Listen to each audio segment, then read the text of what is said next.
எல்லாருக்கும் வணக்கம். மகாபாரதத்தோட கடந்த போயில் பீஷ்மர் யுதிஷ்டனுக்கு அறிவுரை சொல்லும்போது, ஒரு அரசன் தன்னுடைய அமைச்சரவையில் எத்தனை பிராமணர்களை கொண்டிருக்கணும், எத்தனை வைசியர்கள், எத்தனை சத்திரியர்களை அமைச்சர்களாக வச்சுருக்கணும் அப்படின்னு அறிவுரை சொன்னார்னு பார்த்தோம். இதில் சூத்திரர்களும் அமைச்சர்களாக இருக்கலாம் அப்படின்னு சொல்கிறார். 4 பேர் சூத்திரர்கள் அமைச்சர்களாக இருக்கணும் அப்படின்னு சொல்கிறார். இப்படியா ஒரு சில அறிவுரைகளை அவர் சொல்லி முடிக்கிறார். அவர் அப்படி சொல்லி முடிக்கும்போது அதுக்கடுத்து யுதிஷ்டன் கேட்குறான், ஒரு நாட்டோட பாதுகாப்பு, அந்த நாட்டோட நிர்வாகத்தை பற்றி எனக்கு கொஞ்சம் அறிவுரை சொல்லுங்கன்னு சொல்லி கேட்குறான். இந்த பாதுகாப்பு அப்படின்னு சொல்கிறது இவன் கேட்குறது என்ன அப்படின்னா, உள்நாட்டு பாதுகாப்பு. இப்போ உள்நாட்டுக்குள்ளே திருட்டு நடக்கு அப்படின்னா அதை ஒரு அரசன் எப்படி தடுக்கணும், உள்நாட்டுக்குள்ளே நடக்கக்கூடிய தவறுகளை எப்படி தடுக்கணும் அப்படிங்கிறது மாதிரி போலீஸ் டிபார்ட்மெண்ட் இன்னைக்கு இருக்கக்கூடிய இதில் இந்த வேலையை செய்யுது. அதே நேரம் நாட்டோட பாதுகாப்பு வெளியிலேருந்து வரக்கூடிய எதிரிகள்லேருந்து பாதுகாக்கிறது அப்படின்னா அது மிலிட்ரி. அதை பற்றி இவன் கேட்கல. உள்நாட்டு பாதுகாப்பு, உள்நாட்டு நிர்வாகத்தை பற்றி யுதிஷ்டன் கேட்குறான். அப்போ பீஷ்மர் சொல்கிறார், ஒவ்வொரு கிராமத்துக்கும் ஒரு தலைவன் நியமிக்கப்படணும். அந்த தலைவன் அந்த கிராமத்தில் இருக்கக்கூடிய எல்லா விஷயங்களையும் பேணி பாதுகாக்கணும். அதே மாதிரி 10 கிராமங்களுக்கு ஒரு அதிகாரி, ஒரு அதிபதி இருக்கணும்.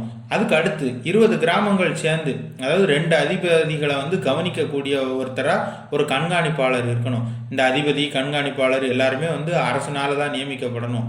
அதே மாதிரி 100 கிராமங்கள் இருக்குது அப்படின்னா அந்த 100 கிராமங்களை கவனிக்கிறதுக்கு, இந்த 100 கிராமங்களை கவனிக்கிறதுக்கு இருக்கக்கூடிய அந்த அதிகாரி ஒரு பெரிய உயர் அதிகாரி.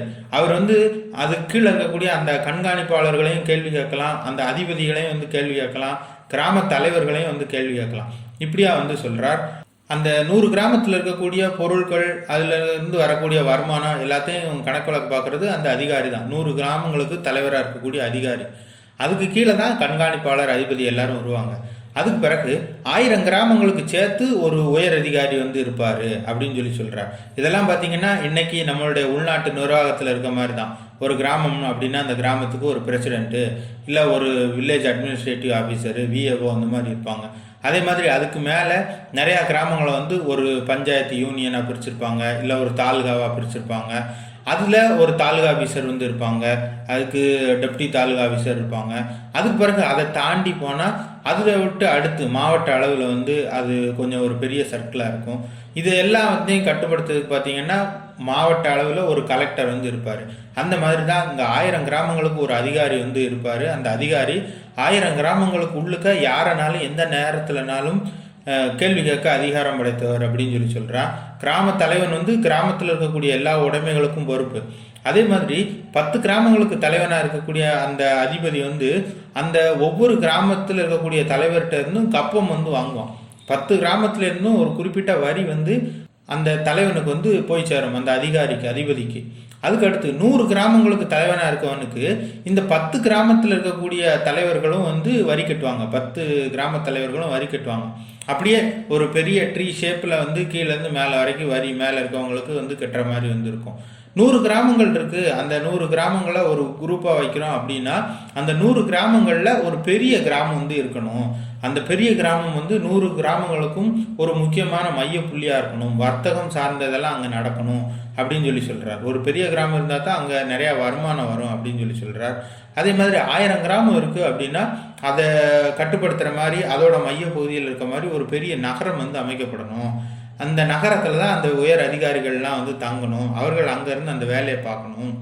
எல்லாத்தையும் கவனிக்கிறதுக்கு ஒரு மேலதிகாரி தான் அந்த 1000 கிராமங்களுக்கான அதிகாரி. இந்த எல்லா அதிகாரிகளையும் அரசன் தன்னுடைய கட்டுப்பாட்டில் வச்சுருக்கணும் அப்படின்னு சொல்கிறார்.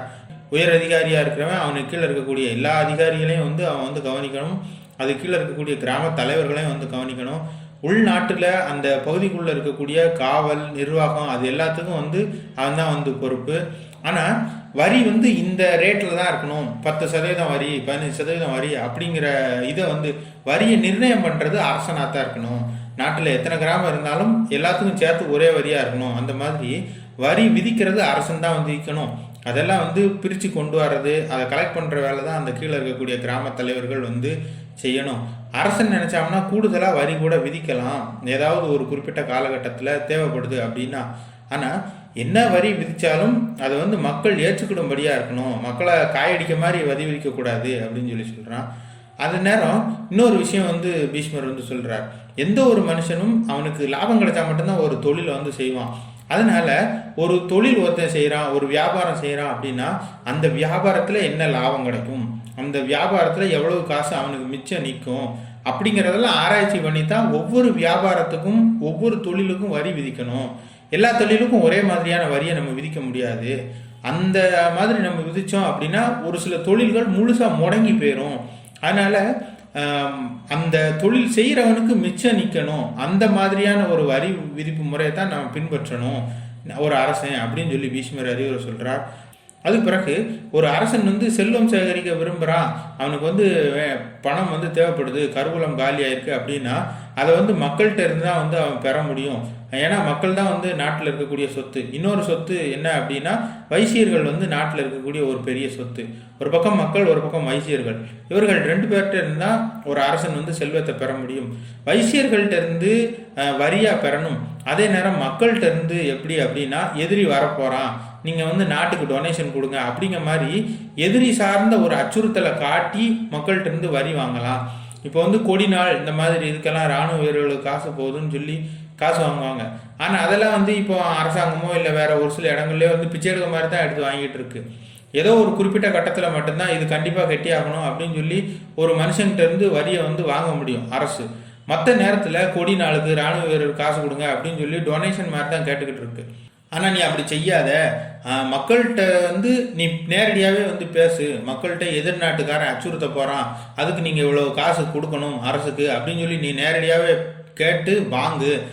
அப்படி தான் உனக்கு காசு சேரும். அதுதான் சரியான வழியாக இருக்கும். நீ மக்கள்கிட்ட போய் கெஞ்சிக்கிட்டு இருக்காத அப்படின்னு சொல்லி அறிவுரை சொல்கிறார்.